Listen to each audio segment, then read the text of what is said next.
we're now joined by tonight's NASCAR Cup Series race winner, Joey Logano, driver of the number 22 Team Penske Ford. If you have a question for Joey, please raise your hand. We're going to start up front with Jordan, and then go to Steven, and then Mark.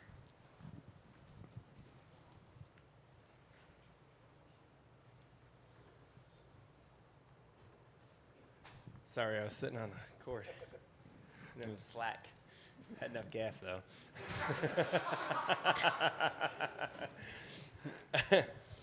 Jordan Bianchi, The Athletic.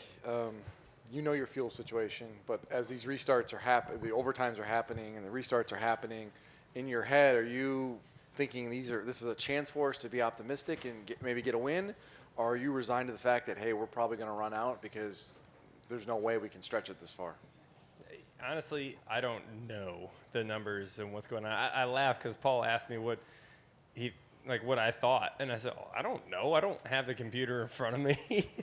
we had a laugh about it, but yeah, I mean, this one just takes the whole crew to do it. When you think about the engine itself with Roush Yates building the engine, obviously that can make some good mileage. Nick Hensley, our gas man, packing that thing full. That was key. Paul having the cojones to leave me out there, big. So, our engineers calculating everything, and I don't think we felt too good about it. As far as the last restart, I felt good when we came off of 4, and was able to clear Briscoe. I thought, okay, I was in good shape going to take the white off of 4, and then they threw the caution. I still don't know what the caution was for. And then you had to do it again, and I had to not only do the fuel mileage piece of it, but also you had Reddick with tires there at the end, and he was able to make some pretty big moves, and going down the backstretch, it started stumbling. I was like, oh no. I was able to throw a nice block on him, but even off of 4, it stumbled, and then it kind of just got like a quick little bit of gas, I guess, and it kind of gave me a little squirt, and then it started stumbling again across the line, and I just couldn't get to the line quick enough. If that start finish line was in the 1, we don't win the race. We finished 3rd or 4th, so definitely as close as you can cut it for sure.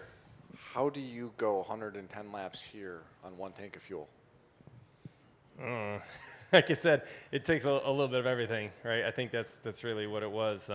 There's obviously a lot of cautions within that period, right? There's a lot of cautions. So, like I said, we didn't feel comfortable about it, but you go for it, and it's pretty risky when you think about where we were in the playoff grid. You really can't afford to have a bad one, but gosh, it's really hard to pit when you're in a lead and you're in position to win the race. So, you just go for it and cross your fingers, say a couple prayers, and worked out all right. Joey, Stephen Toronto, CBS Sports. Walk me through that last overtime restart, because I believe Tyler had pitted in overtime, and he was coming in a big hurry on the last lap. Walk me through the final corner specifically, as far as the defensive maneuver you made to keep Reddick behind you, and then how concerned were you about opening up the bottom for the 71 car in that scenario? Yeah. I saw going into 1 that, Tyler must have had a great restart. I don't really know the strategy of what worked out for them or not, but when he was within, a car length in the 1, I was like, oh, geez, so I'm going to have to block this pretty hard. And I thought off it, too. I was like, okay, I'm good. The 71 clamped him and was able to side draft down the backstretch. I'm like, I feel pretty good. And then I went down the backstretch and it started spitting and sputtering. I was like, oh, no, I'm not good. I had to throw another block on Reddick. And then off of 4, it's kind of hard to say which lane to go for. But I definitely felt like I couldn't let Reddick get to my outside because it would have been over. So I definitely had to pick a car to block, and Reddick was the fastest car. He was going to win the race, and I had a fighting chance to beat the 71. So definitely, felt like it was an easy decision on which one to throw the dirty on. And then you mentioned the car sputtering. With as close as the 45 and the 71 were to you, did that create an interesting situation where normally if you make that kind of maneuver, you think, okay, great, I'll come off turn 4, checkered flag, and win. Did that create a situation where you didn't feel like you were really secure in having won until the last 100 yards or so? It felt like a super speedway win to me because you don't know until you get to the start-finish line. So I went bonkers in the car. It was, you think about this playoff scenario that we were in, being on that cutoff spot, man. It sucks, guys. It's not fun. That pressure is real. You don't sleep good. You're constantly thinking about it. And it's nice to be able to get this win to where you can, take the next 7 weeks to be able to, not take a breather, but be able to at least sleep a little bit and start thinking about the playoffs as much as the next few races. When you think about, Chicago coming up next week and you're on a cutoff spot, like not a comfortable spot to be. So just the timing of this one couldn't have been better. Thanks, Joey. Mark Garrow, PRN, sort of playing off his last question. You go to North Wilkesboro, total domination. You're pumped about that. That's a great way to win, right? Just drill them, pound them in the ground. What's the emotions in winning a race like this that a lot of us stand around and go like, how did he do that? And it's sort of like the magician or the guy that stole one and got away in the getaway car. Yeah, it kind of feels a little bit like that. It's I'd say at Wilkesboro, it was more of a relief when we won, whereas this was just pure excitement because, let's be honest, we were mediocre today. We weren't the fastest car by no means, but Paul's strategies worked really, really well throughout most of the race, and we just stayed aggressive the whole day, and it worked out. So in that final restart, I mean, what did you think your chances were of making it, going that far? I mean, were you just set on, I'm just going to do what I'm going to do, or was there anything in the back of your mind, this little seed going like, I don't know, man, we've stretched our luck pretty far here? I mean, Paul said I had like 3 laps to the good before the restart before that one. And then we ran a lap and caution came out. And I'm like, well, geez, there was one and I got to pace and clean my tires off and then go again. I didn't feel good about it. I can say that much. But, you just, like I said, you cross your fingers, say a prayer, and hope that there's just enough gas in it. But I'm telling you what, there wasn't a drop to spare.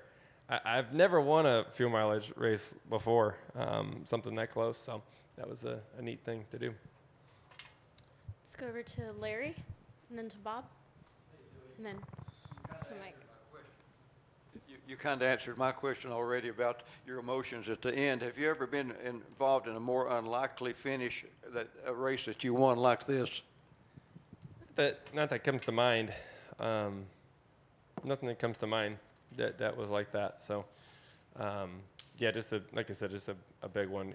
Something that's cool too is the last 8 weekends, Team Penske has put a car in victory lane across all the series that they race. So we were the only ones that could do it this weekend because we were the only ones running, and so it was close. But it's cool to keep that streak alive for everyone at the race shop.